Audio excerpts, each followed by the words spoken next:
उनके पास इतना भी वक्त ना बचा कि वो अपने टैंक वापस ले जा सके। इस बैनुल मरसूस और ऑपरेशन सिंदूर वाली जंग में अभिनंदन ने 22 जगहों पर जाके बैठ के कहा कि जंग ना कर। तब इकबाल से यूरोप में पूछा गया कि तू कहाँ का रहने वाला है, तो उसने कहा मेरे अरब को आती है ठंडी हवा जहां से, मेरा वतन वही है, मेरा वतन। खुदा के लिए अगर हमारी बात के लोगों को समझ नहीं आती तो अभिनंदन की बात समझ, किसी अपने की समझ। अब मैं कैप्टन ऑफ द एयरक्राफ्ट हूँ, मैंने उन जख्मियों को वापस लेके आना है जहाज उड़ा के।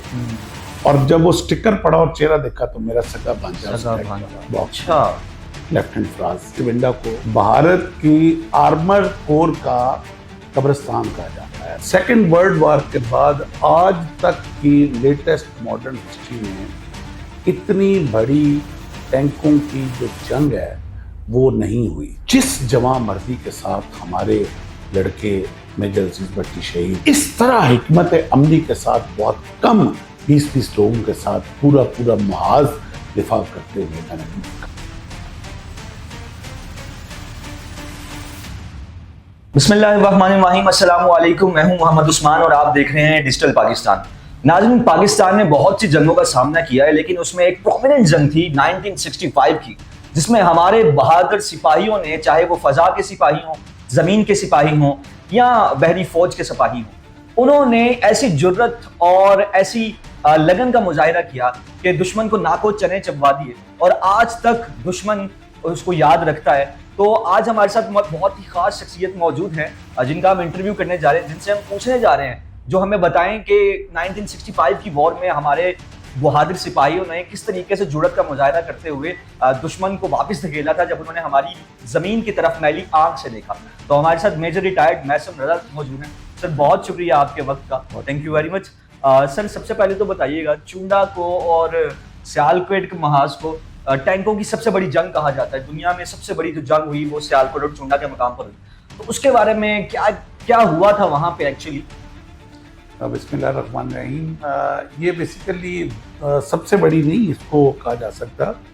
सेकेंड वर्ल्ड वॉर, जिसमें पहली दफ़ा वो टैंक जो थे वो मेन आर्मर इंट्रोड्यूस हुई थी, उसके बाद सेकेंड वर्ल्ड वॉर के बाद आज तक की लेटेस्ट मॉडर्न हिस्ट्री में इतनी बड़ी टैंकों की जो जंग है वो नहीं हुई जो चुविंडा के महाज पे सियालकोट में हुई। और सियालकोट को ये बहुत बड़ा एजाज़ हासिल है कि उसने होस्ट किया इंडिया को उधर। अच्छा, इसमें थोड़ा सा ना चूँकि ये बहुत एक मशहूर एक वाक़या है और बहुत सारे लोगों को ये पता है कि ये जंग हुई, इसमें थोड़ी सी बैकग्राउंड जानना बड़ा ज़रूरी है कि जब जंग होती है तो जंग में जो सबसे डिसाइडिंग फैक्टर होता है वो उसका होता है सरप्राइज, कि आपने दुश्मन को सरप्राइज कैसे देना है और उसको डिसीव कैसे करना है। जब भी दुश्मन ने आर्मर का अटैक लेके आना है पाकिस्तान के ऊपर, तो उसने सबसे पहले ये तलाश करना है, उसकी इंटेलिजेंस रिपोर्ट सारी की सारी इसके ऊपर मुनसर है कि आगे दुश्मन का जो आर्मर डिवीजन है वो दिफा में कहां पे लगा हुआ। अब इसमें पाकिस्तान ने जो सरप्राइज अचीव किया, that is very interesting. Pakistan ने अपनी एक डमी मूवमेंट शो की उकाड़ा और भावलपुर के डेजर्ट के बीच में आर्मर डिवीजन की, जो हमारा एक बड़ा प्राइड पाकिस्तान आर्मी का एक आर्मर डिवीजन है, 6 आर्मर डिवीजन, उसकी एक डमी मूवमेंट शो की। ये जो खैरपुर टामिया वाली वाला एरिया बनता है इसमें अब दुश्मन ने, और एक्चुअल में डमी टैंक्स जो हमने टैंक ट्रांसपोर्टर्स पे वहां ट्रांसपोर्ट किए, तो दुश्मन के इंटेलिजेंस ने पूरी रिपोर्ट दे दी कि 6 आर्मर डिवीजन भावलपुर में लग गया। जब लग गया की रिपोर्ट आई तो उन्होंने कहा सियालकोट खाली पड़ा है, जबकि हमने वो पूरे का पूरा एक आर्मर डिवीजन दिफा में सियालकोट लगा दिया। और जबकि उनके कागजों में यह था कि यहां तो आर्मर का डिफेंस है ही कोई, तो वो पूरा एक कोर की 1 कोर का अटैक लेके पाकिस्तान के ऊपर नाजिल हुए चुविंडा वाली साइड पे। और जब वो अटैक आया तो आगे 6 आर्मर डिवीजन ने बहुत बड़ा लाइफ टाइम सरप्राइज उनको दिया और उनके पास इतना भी वक्त ना बचा कि वो अपने टैंक वापस ले जा सकें। और इसीलिए चुविंडा को भारत की आर्मर कोर का कब्रिस्तान कहा जाता है। भारत के टैंकों का कब्रिस्तान चुविंडा है। और मैं तो खुद गया हूँ बहुत दफ़ा, मेरा इसके ऊपर एक रिसर्च पेपर भी आर्मी में पब्लिश हुआ है। तो आई विश कि किसी दिन जाकर वो कब्रिस्तान आज देखें आप कि किस तरह पाकिस्तान आर्मी ने उनको ट्रैप किया। अच्छा, तो सर ये कहा जाता है कि हमारे बहादुर सिपाहियों ने दुश्मन को शिकस्त देने के लिए अपने जिस्मों पे बम बांधे, टैंकों के नीचे लेट गए। तो ये हिकमत अमली किस लिए बनाई गई और किस हद तक कामयाब हुई? देखिए, ये जो कहा जाता है ना कि इंटेंशनली ये एक सुसाइडल कमाकाजी हमारे बच्चे बने या हमारे जवान बने उस वक्त जी। अच्छा, इस चीज़ को थोड़ा सा टेक्निकल समझने की जरूरत है। वो ऐसे नहीं था कि पर्पसफुली, मैंने बहुत सारे नाकदीन को इसके ऊपर, जो लोग आजकल फौज के ऊपर तनकीद करने को अपना बड़ा प्राइड समझते हैं और अपने ऊपर ये फ़र्ज समझते हैं कि अपने आप को मॉडर्न शो करने के लिए फौज के ऊपर तनकीद करनी है, मेरा उन लोगों को जवाब है वो ऐसा नहीं था कि वो कुछ सुसाइडल या कमाकाजी थे। वो ऐसा नहीं था। टैंक को तबाह करने के लिए टैंक को जानना बहुत जरूरी है। टैंक के ऊपर आप गोला बरसाएं, बारूद बरसाएं, टैंक के ऊपर टैंक को कोई फर्क नहीं पड़ता। आर्मर्ड प्लेटेड होता है वो। टैंक के पास सिर्फ दो ऐसे एक्सपोजर्स होते हैं, एक उसकी नीचे वाली बैली और दूसरा उसका बैक कपोला, जहां से वो दरवाजा खोल के ड्राइवर अंदर जाते हैं। सिर्फ ये दो चीजें होती हैं जहां टैंक के ऊपर ग्रेनेड या जो बॉम्ब है वो इफेक्ट करता है। अब वो इस तरह होता था कि वो बॉम्ब लेके हमारे लड़के उसके नीचे एक ट्रेंच खोदते थे, वो ट्रेंच में लेट जाते थे, ऊपर घास फूस देके कैमोफ्लेज कर देते थे। टैंक ऊपर से गुजरता था, जब वो गुजर जाता था तो पीछे से उसके ऊपर वो ग्रेनेड फेंकते थे। और कुछ ऐसे लोग थे जिन्होंने भाग के उनका कपोला खोल के अंदर ग्रेनेड फेंक। तो ये एक दिलेरी की एक एंड एग्जांपल थी कि जिस मौके पे मौत आपके ऊपर सर पे हो और उस वक्त अपनी विट्स को, अपने ब्रेन को इतना स्ट्रांग रखना कि जो हिकमत अमली कमांडर्स ने बताई है उसके मुताबिक अपनी जान की परवाह न करते हुए, उसमें बहुत सारे ऐसे लोग हैं कि जब टैंक ऊपर से गुजरे तो ट्रेंच कमजोर थी, ट्रेंच बैठ गई और बम नीचे ट्रैक के नीचे फट गया। तो ये टर्मिनोलॉजी शुरू होगी कि बम बांध के टैंक के नीचे लेट। जी। अच्छा सर, ये तो आपने सियालकोट के महाज पर बता दिया। लाहौर के महाज पर भी जो मेजर अजीज भट्टी हैं, उनकी जो दास्तान है कि किस तरीके से वो 1965 की वॉर में इंडिया का मुकाबला करते हुए शहीद हुए, उनके बारे में बताएं।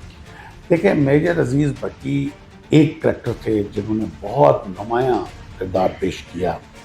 और मैं जहाँ मेजर अजीज भट्टी की रेजिमेंट का जिक्र ना करूँ तो मुझे अगले दिन भी एक प्रोग्राम में मुझे इसकी शिकवा आया। मेरी चूँकि अपनी पंजाब रेजिमेंट है और मेजर अजीज भट्टी की भी पंजाब रेजिमेंट थी, तो 17 पंजाब बहुत बड़ी हिस्टोरिकल यूनिट जो पाकिस्तान फौज का बहुत बड़ा प्राइड है, 17 पंजाब से थे। बहुत कम लोगों के साथ वो जिस दिफाई लाइन के ऊपर बैठे हुए थे, इंतहाई कम मिकदार में उनके पास असला था, रसद कमक का कोई सिलसिला नहीं था और कम्युनिकेशन न होने के बराबर थी। लेकिन जिस जवां मर्दी के साथ हमारे लड़के मेजर अजीज भट्टी शहीद, यहाँ मैं एक और नाम अगर न लूँ तो नाइंसाफ की होगी कि कर्नल शफकत बलूच, जो कि उस वक्त कमी कमांडर थे। द वे दे फॉट, आज तक फौज और मिलिट्री हिस्ट्री में हमने बहुत सारी कैंपेन्स पढ़ी हैं, फर्स्ट वर्ल्ड वॉर की, सेकेंड वर्ल्ड वॉर की। मैंने आज तक किसी मिलिट्री हिस्ट्री में इस तरह हिकमत अमली के साथ बहुत कम 20-20 लोगों के साथ पूरा महाज दिफा करते हुए मैंने नहीं देखा। The way they fought, a salute to their regiments and their souls. अच्छा सर, मेजर अजीज भट्टी के ऊपर एक मूवी बनी हुई है निशाने हैदर के नाम से। उसमें दिखाया जाता है कि किस तरीके से BRB नहर के पास वो अपने जवानों को लेकर जाते हैं और वहाँ पर फिर एक दुश्मन का गोला तोप से निकलता है, गालिबन टैंक से निकलता है और उनके सीने पे आग लगता है और वो शहीद हो जाते हैं। इसके बारे में थोड़ा हमारे नौजवानों को बताइए। देखें, ये बड़ा एक हिस्टोरिकल फैक्ट है कि पूरी रात जिस तरह उन्होंने दिफा किया और एक पूरी कोर का अटैक था, जिसको पाकिस्तान के 2 रेजिमेंट्स थी जो एक्सटेंडेड थी कसूर से लेके तो शकरगढ़ तक, और इतना बड़ा महाज और एक कोर का अटैक हो सामने, कोर के अटैक के लिए कम से कम दिफा करने के लिए आपके पास 1 से 1.5 डिवीजन फोर्स होनी चाहिए। और 1 से 1.5 डिवीजन की जब मैं बात करता हूं तो दैट मीन्स कि कम से कम आपके पास 30 से 35 हजार बंदा उसके दिफा के लिए होना चाहिए एज ए ह्यूमन रिसोर्स। और उनके साथ मैकेनिज्म क्या होना चाहिए, उनके साथ आर्मर सपोर्ट क्या हो, आर्टिलरी सपोर्ट क्या हो, ऊपर एयर सपोर्ट क्या हो, वो उसके साथ एडेड होती है। जबकि हमारे उसमें 30 से 35 हजार ह्यूमन रिसोर्स की जगह जब आप उस पूरे एक कोर के अटैक को टोटल आप 300 से 400 बंदों के साथ जब उसको दिफा कर रहे हैं, तो आप सोचें कि उस वक्त क्या ब्रेन वेट्स चाहिए, क्या सुपरियरिटी, मेंटल सुपरियरिटी क्या चाहिए, जो उस वक्त मेजर अजीज भट्टी जैसे और उनके साथ जो टीम थी उनकी, शफकत बलोच और उनके साथ जो टीम थी, क्या स्पिरिट्स थी उनके। यहाँ जो इकबाल फरमाते हैं ना कि मोमिन है तो बेते भी लड़ता है सिपाही, काफिर है तो शमशीर पे करता है भरोसा। तो ये चीजें हमें प्रैक्टिकल इस ऑपरेशन में 65 की वॉर में नजर आती है जी। और मेजर अजीज भट्टी से हमें ये सब चीजें सीखने को मिलती हैं। अच्छा सर, इनकी बात हो गई, अब लाहौर पर ऑब्वियसली जब इंडिया ने अटैक किया तो इसके बारे में मशहूर है, तो उन्होंने कहा था कि हम लाहौर जिम खाना जाएंगे, वहां जाकर चाय पियेंगे, रात हम वहां पर गुजारेंगे। तो उसको जिस तरीके से आपने बताया कि मेजर अजीज भट्टी ने और उनके साथ जो दीगर सिपाही थे उन्होंने मतलब जिसारत और बहादुरी का जिस तरह मुजाहिरा किया, इसकी मिसाल तो बहुत कम देखने को मिलती है। सर, फजाइया के बारे में बताइएगा। फजाइया का जिक्र करना बहुत ज़रूरी है क्योंकि 1965 की वॉर में भी जैसे आज मार्का हक में हमारी फजाइया ने नाको चने चबा दिए इंडिया को, तो उस वक्त भी यही सिचुएशन थी। तो फजाइया के कोई किस्से जो आप हमारे नौजवानों को बताना चाहें? देखिए, पहले तो जो जिमखाना की आपकी बात की, वो तो जब से 47 से जब से कायद आज़म रहमतुल्लाह अलैह ने इनसे हमारा वतन आज़ाद कराया है जी, तो इनके उस वक़्त से नेहरू गांधी के लीडरान की ख्वाहिश रही है कि हमने, अभी भी नेहरू ने अपनी किताब में जो बल्कि वो खतूत जो उसने इंदिरा गांधी को अपनी बेटी को लिखे, उसमें लिखा कि ये मुल्क 25 साल से ज़्यादा नहीं चलेगा और वापस हमने ये टेक ओवर करना है, तो इसलिए टेंशन न लो। तो जिमखाना की ख्वाहिश तो उनकी 47 से दोबारा आने की है, और मगर क्या करें, हजारों ख्वाहिशें ऐसी कि खार खा एक से दम निकले। हम, अगर तुम लोग जिमखाना आना चाहते हो, हम बहुत अच्छे होस्ट हैं, आप वैसे आओ, हम आपको बहुत अच्छा होस्ट कराएंगे, हम खाना भी खिलाएंगे, और अगर आपको हमारी होस्टिंग पे कुछ शक है तो अभिनंदन से पूछ लो। हमने जो उसकी चाय पिलाई, हमने बिल भी नहीं दिया। और अभिनंदन आज हमारा एम्बेसडर है इंडिया के अंदर। जब भी निजी महफिल में वो बैठता है, वो कहते हैं, वो इस बैनुल मखसूस और ऑपरेशन संदूर वाली जंग में अभिनंदन ने 22 जगहों पर जाके बैठ के कहा कि जंग ना करना, मैं देख आया हूं, ये कौम तुम्हें छोड़ेगी नहीं। खुदा के लिए अगर हमारी बात तुम लोगों को समझ नहीं आती तो अभिनंदन की बात समझ लो, किसी अपने की समझ लो। तो अब आज फजाइया पे मेरा ख्याल है कि जो रिसेंट ऑपरेशन हुआ है और जो सिक्योरिटी हमने अभी शो की है इनके ऊपर, कोई अगर जो थोड़ा बहुत डाउट रह भी गया था ना, वो भी शायद निकल गया मेरा ख्याल है। 65 में हमारे पास गो के उस वक्त तादाद में उस वक्त भी हम कम थे। हमने कभी भी तादाद के ऊपर तो काउंट ही नहीं किया, ना कभी कंपेयर किया। तादाद में हम उस वक्त भी कम थे, लेकिन हिकमत अमली, strategy, war planning, war operation, war diplomacy, इसमें कभी भी ये लोग हमारे दूर क्या, हमारे टखनों तक भी नहीं पहुंच सकते। क्यों? हमारे पास एक कॉज है जंग लड़ने, हमारा सर्वाइवल एक बहुत बड़ा क्वेश्चन है। हमारा जो वजूद में आना जो है वो कायनात का सबसे बड़ा मौजज़ा है। दुनिया की जब से कायनात बनी है, ये पहली स्टेट है जो एक मजहबी आइडियोलॉजी के ऊपर वजूद में आई। बिल्कुल, वी हैव अ व्हाई कि हम क्यों कर रहे हैं, हम क्यों लड़ रहे हैं। हम कोई जमीन की एक्सटेंशन के लिए नहीं लड़ रहे, हम पानी छीनने के लिए नहीं लड़ रहे, हम लोगों पे कब्जा करने के लिए नहीं लड़ रहे, हम लोगों के ऊपर अपनी मजहब को मुसल्लत करने के लिए नहीं लड़ रहे।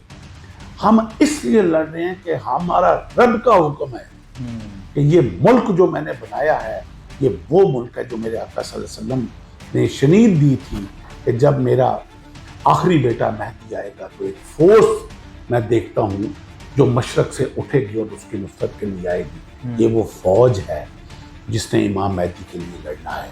और इसी के बारे में इकबाल ने कहा था, जब इकबाल से यूरोप में पूछा गया कि तू कहाँ का रहने वाला है, तो उसने कहा मेरे अरब को आती है ठंडी हवा जहाँ से, मेरा वतन वही है, मेरा वतन वही है। तो मेरे अरब को जहाँ से ठंडी हवा आए, हमारे लिए रहना, लड़ना, सरवाइव करना और इमाम महदी की फौज में शामिल होना ये फर्ज है। सो वी हैव अ वार। आप लोगों के पास लड़ने के लिए क्या है? खंडवार, चांकिया को कर लिया, हिंदुइज्म मुसल्लत कर लिए पूरी दुनिया को। तो ये जो फर्क है ना उस्मान साहब आइडियोलॉजी का, ये कभी भी ये हमारे मुकाबले में आगे नहीं लड़ सकते। ये एक दफा छोड़ के ये 1000 संदूर बर्पा कर लें, ये इसी तरह पिटेंगे हमसे। 65 से लेके 48 से लेके आज तक पिटे हैं, कि आगे भी ऐसे पिटेंगे। सर अच्छा, बहुत सी स्टोरीज तो हमारे लोगों को पता है 1965 की वॉर। कोई ऐसी स्टोरी बताएं जो ईमान ताज़ा कर दे और बताए कि किस तरीके से एक सिपाही ने जो है वो जुर्रत का मुजाहिरा किया 1965 की वॉर में। मेजर अजीज भट्टी का जिक्र किया आपने, और कौन से सिपाही थे? दौरे हाजिर की अपनी एक जाती, अच्छा, एक मैं आपको वाकया मैं सुनाता हूँ कि ये 2006 की बात है, जब ये ऑपरेशन शुरू हुआ वॉर अगेंस्ट टेररिज्म का वजीरिस्तान में। जी। मेरा सगा भांजा lieutenant Faraz artillery regiment 18 regiment का, बड़ा खूबसूरत मिलिट्री कॉलेज का बच्चा, उसके वालिद साहब भी फौज के रिटायर्ड थे, लेफ्टिनेंट कर्नल, अभी पिछले दिनों फौत हुए। वो पिंडी आया मेरे पास, उसकी पोस्टिंग वजीरिस्तान में जी। 2 दिन रुका मेरे पास पिंडी में। मैं एविएशन में था ना, MI-17 हेलीकॉप्टर का पायलट। अच्छा। उस वक्त मैं हाजिर ड्यूटी में था। 2 दिन रुकने के बाद वो वजीरिस्तान चला गया। 3 दिन बाद संडे था, मैं सुबह सो रहा हूँ, मुझे दफ्तर से फोन आया कि कैजुअलिटी अटैक हुआ है टेररिस्ट वजीरिस्तान में, तो कैजुअलिटीज लेके आनी है। मैं यूनिफॉर्म पहना, फ्लाइंग कवरऑल पहनी और मैं चल पड़ा। जहाज उड़ाया, वजीरिस्तान पहुंचे, लैंड किया। चूंकि वहाँ जल्दी कैजुअलिटीज लेके आने के जख्मी थे, तो वहाँ मुझे पता चला एक डेड बॉडी भी है। डेड बॉडी भी रखी उन्होंने जहाज के अंदर, जख्मी रखे। मुझे पीछे से मेरा जो वो लोडिंग क्रू था, उसने कहा जी कि मैं डोर क्लोज कर रहा हूँ। मैंने वो जो मेरे साथ दूसरा पायलट था, मैंने उसको कंट्रोल दिए, जहाज स्टार्ट था। मैंने कहा मैं पीछे जाके जरा डेड बॉडी को देखा हूँ कौन है और जख्मियों को मैं मिला हूँ। जरा वो पायलट जब मिलता है बिल्कुल जख्मियों को, चूंकि मैंने आधा घंटा फ्लाइट लेनी थी वापस पिंडी की CMH तक, तो मैं चाह रहा था कि जितने भी जख्मी थोड़ा सा हौसला इनका बढ़ जाए। उस्मान साहब, जब मैं गया और डेड बॉडी के मैंने चेहरा देखा जब, और ऊपर स्टिकर लिखा हुआ था नाम का, अब मैं कैप्टन ऑफ द एयरक्राफ्ट हूँ, मैंने उन जख्मियों को वापस लेके आना है जहाज उड़ा के। और जब वो स्टिकर पड़ा और चेहरा देखा तो मेरा सगा भांजा, अच्छा, लेफ्टिनेंट फराज शहीद। अब आप सोचें कि वो बच्चा जो 2 दिन पहले मेरे पास रुक के गया और मेरा बड़ा लाडला बच्चा था, अब उसी की जवान बच्चे की डेड बॉडी मेरे पीछे पड़ी। और लेकिन फौज और ड्यूटी का तकाजा ये है कि तूने ये सारे जख्मी बाहिफाजत CMH लाहौर पहुंचाने हैं। वो जहाज मैंने उड़ाना भी है और उनकी बाकियों की जिंदगियां मेरे जिम्मे। अब किस हौसले के ऊपर मैंने वो जहाज उड़ाया हो, ना मेरा कोई आंसू निकला, ना मैंने अपने साथ वाले पायलट पे ये शो किया क्योंकि ये डिप्रेशन ना चला।